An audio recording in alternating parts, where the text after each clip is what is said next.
So guys, this is the time we have been waiting for. It is time for us to actually start the harvest. First of all, I have to remove the trellis. The next was to remove the bamboos that I used for staking. After that, I needed to locate the vines, the initial vines that I planted, so that I can cut off the vines. And in fact, that was it.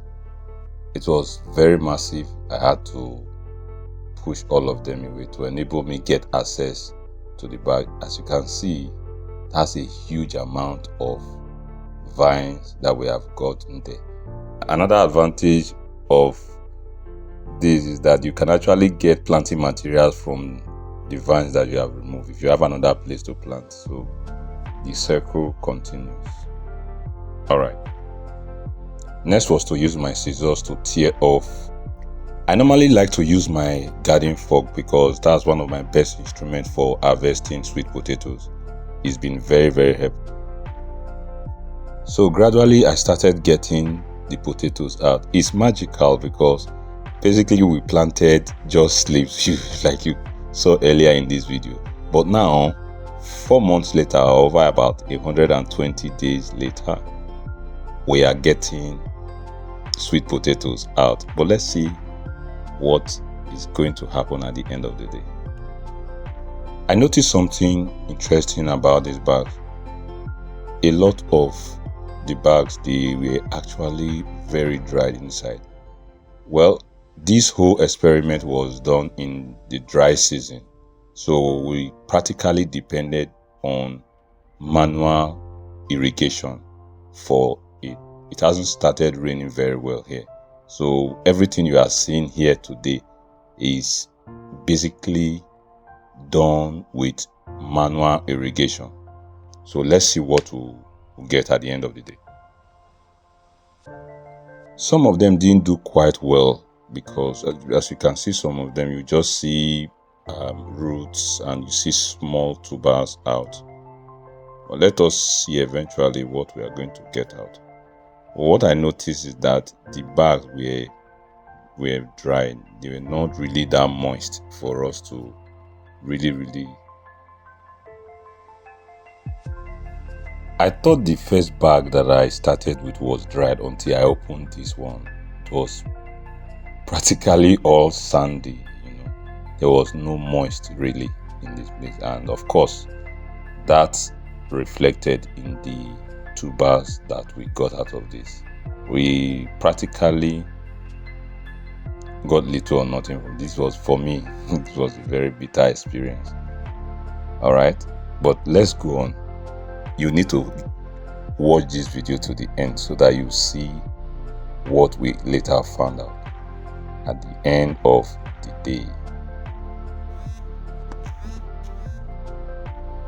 So some of the bags did not really give me reasonable harvest, and one thing was common to all these bags that did not give me reasonable harvest.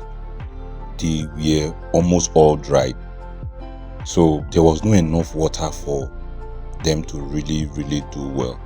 Now I had this challenge during the course of this experiment. although I introduced plastic to put water into the bag, but when the vines they grew very much, very massive, they covered everywhere. It was very challenging for me to be able to get into the bags, so I couldn't really irrigate those areas very well. And that is what I noticed at the end of the day. That area that I did not irrigate very well did not do well. For the areas I could get access to the plastic introducers that will help me introduce water into the bags, those places relatively they are doing very well from what I can see. Now let's just get to the end of the harvest so that you understand better what I'm talking about.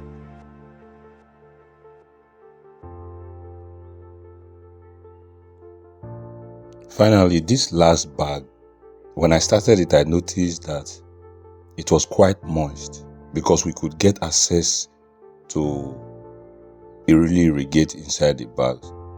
So as you can see, finally I began to smile because it encouraged me that my experiment, though not so sweet an experience, but wasn't a complete failure. At least we could get some massive tubers out. We are going to weigh at the end of the day so that you see the sizes of the tubers that we got from this last bag.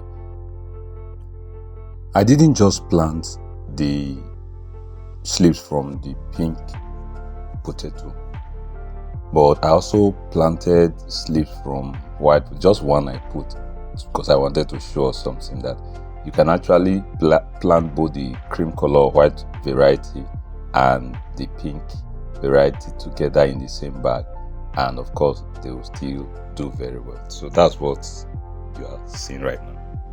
Well, for me, I had some wins. I was able to establish that you can get potatoes, large potatoes from sack, but the only thing is that I expected more than this. Of course, some of them came out very small, whereas some you just get just roots. But eventually been able to establish this fact.